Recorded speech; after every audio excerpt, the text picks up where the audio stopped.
दोस्तों आपने अर्जेंटीना के बारे में तो सुना ही होगा कि वहाँ पर राइट विंग के एक राष्ट्रपति बने हैं जो कि चाइना के तो कट्टर विरोधी हैं और अमेरिका के कट्टर समर्थक हैं। इतने समर्थक हैं कि उन्होंने कह दिया कि भाई अब अर्जेंटीना में डॉलर चलेगा।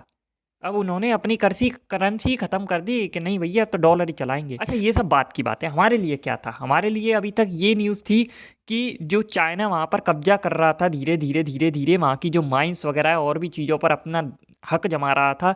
अब वो हक हमें मिलता जा रहा है। उन्होंने भैया निकाल दिया है उनको, जो डील हो गई थी उनको भी कैंसिल करने पे आ गए हैं वहाँ के राष्ट्रपति कि भैया गेट आउट चाइना। उन्होंने भारत से समझौता किया है, कई लिथियम की माइंस है हमारे पास भी मिला है कई सारा जम्मू कश्मीर में, लेकिन हम और चाहते हैं। क्योंकि शायद मुझे ऐसा लग रहा है कि भविष्य को देखकर चल रही है भारतीय गवर्नमेंट और उनको पता है कि भविष्य में इसकी कितनी अधिक ज़रूरत पड़ने वाली है। जैसे कि ऑयल देख लो, अमेरिका में भी ऑयल के रिजर्व हैं लेकिन वो फिर भी सबको कहता है इधर उधर से लो, खुद भी वहीं से लेता है अधिकतर। क्यों? क्योंकि अपना बचा के चलता है, वो आड़े वक़्त के लिए हम कहते हैं काम आएगा। अच्छा तो अब यहाँ पर आप कहोगे कि भई फिर वो अर्जेंटीना बेच क्यों रहा है सबको अपनी माइंस वग़ैरह ये सब? क्योंकि भैया उसको पैसे की ज़रूरत है, उसकी लंका लगी पड़ी है। तो यहाँ पर एक और न्यूज़ निकल के सामने आई है कि अर्जेंटीना के जो राइट विंग के नेता हैं, उन्होंने अमेरिका और इज़राइल का तो कर दिया है समर्थन, साथ ही साथ ब्रिक्स को छोड़ने का भी ऐलान कर दिया है। फार राइट के राष्ट्रपति जेवियर माइली ने 22 दिसंबर को लिखे पत्र में ब्राज़ील, रूस, भारत, चीन और दक्षिण अफ्रीका के अपने समकक्षों से कहा कि अर्जेंटीना के लिए समूह में शामिल होने का समय उपयुक्त नहीं है अभी। और उन्होंने ये साफ कर दिया कि विदेशी मामलों में उनका जो दृष्टिकोण है वो पिछली सरकार से कई पहलुओं में अलग है। तो इसका अर्थ ये है कि पिछले प्रशासन ने जो भी निर्णय लिए थे वो उनको बदल सकते हैं। इससे पहले जो राष्ट्रपति थे वो वामपंथी थे, उनका नाम था अल्बर्टो फर्नांडीज। वो ब्रिक्स के साथ जुड़ना चाहते थे, उनका झुकाव थोड़ा सा चाइना की तरफ भी था।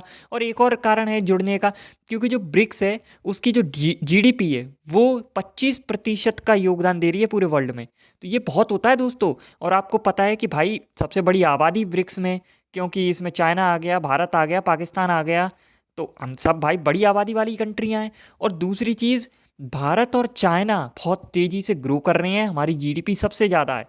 तो जिस सबसे ज़्यादा मतलब हो ही जाएगी कुछ टाइम में, सेकंड नंबर पर तो चाइना है ही है, पाँचवें पे भारत है, कुछ सालों बाद भारत दूसरे पे आ जाएगा। तो भाई दोनों जब मिलेंगे तो कितनी बड़ी वो बनेगी जीडीपी।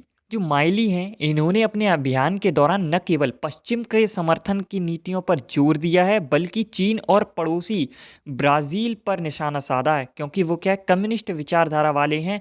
तो इनको भाई टारगेट किया है। हालांकि उन्होंने ये भी कहा है कि अपने पत्र में ही कहा है कि वो बेहतर व्यापार और निवेश के अवसरों का लाभ उठाने के लिए ब्रिक्स के साथ अपने आर्थिक संबंधों को गहन करने की कोशिश करेगा।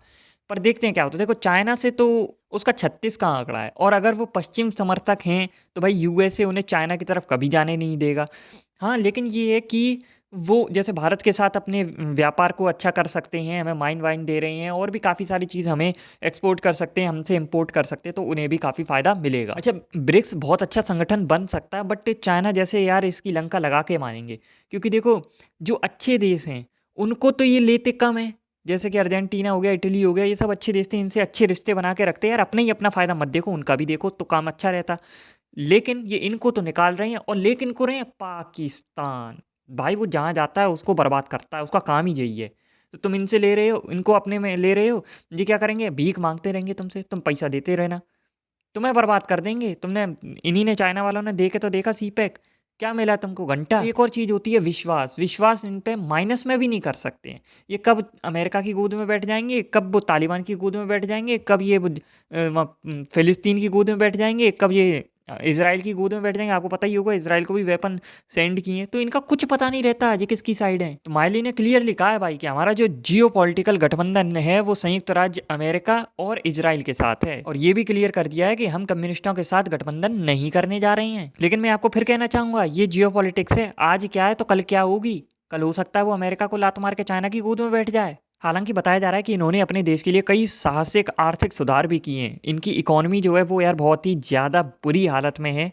तो देखते हैं कि आगे क्या होता है। क्या चाइना के साथ दूरी बनाकर ही रखेगा, या फिर यूएसए के साथ दूरी बन जाएगी इनकी? क्या भारत को लिथियम की माइंस मिल पाएंगी? ये सब देखते हैं फ्यूचर में क्या होता है।